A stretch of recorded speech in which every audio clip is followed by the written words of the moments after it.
Hi, it's Dana with Constructing Artistics. I wanted to show you how to make this vintage tag. My friend sent me some images that are public domain images, and I was really excited to get a few of these.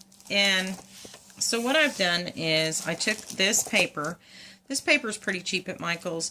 You get 50 sheets in a pack. A lot of times it's on sale 3 for $1. But it's nice cardstock, and you can't really go wrong with some standard white cardstock. I always keep this in my supply because it's just a good staple. So, I'm going to show you how I made this. It's very, very simple. She sent me multiple images, and just for the sake of, I'm going to take one of these. This is a different image, but she didn't send me very many. These are, you kind of have to do some investigating. There are public domain images that have no copyright that you can reproduce and use. And so that's what these are. Now what I did was I took a tiny bit of water and then I dripped about 5 drops of art glitter glue into it. And what that's going to do is it's going to cause this is really, I have really cheap copy paper in my printer.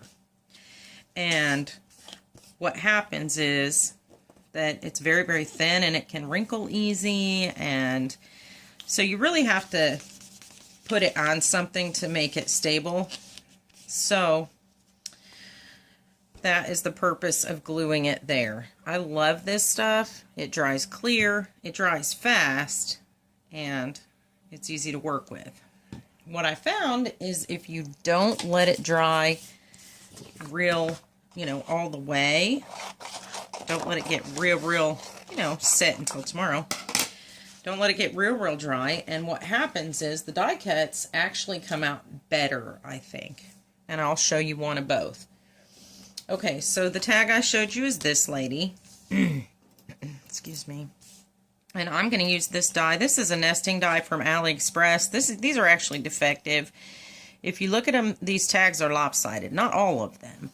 The largest one is not, and the second largest one. But the third, fourth, and fifth, as it goes down, the sides are uneven.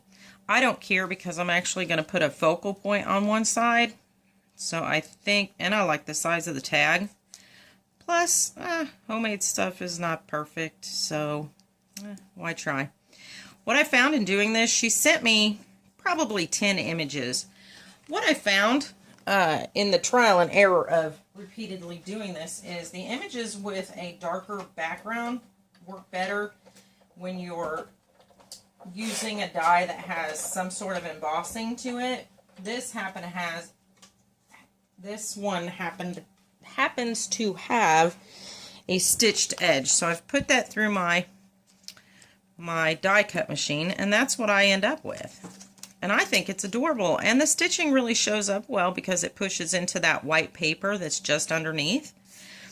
And this one was a little bit drier. This one is still wet, so you just want to smooth any bubbles out with your finger.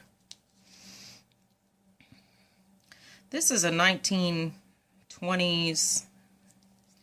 I think she was a silent film star. I have their names and who these people were, and I apologize that I did not print that out before I went to make the video. But I think this is adorable. Now there are certain laws and rules that go along with copyrighted images and non-copyrighted images. So a lot of things are not able to be mass-produced or sold or used for financial gain. And a lot of places say if you just refer back to me and give me credit for the image, you can use it how you want. So I will, on my next video, because I'm sure I'll be working with these digital images a lot that are free, I'm sure I will have some more information for you regarding those images and where you can find them and which ones you can use at your leisure. So far these were the only ones I knew that I could produce a video with. She explained it to me. It's a little confusing. I'll do my best to pass the information on when I learn it myself. Thanks for watching. This is Dana at Constructing Artistics. Have a good day.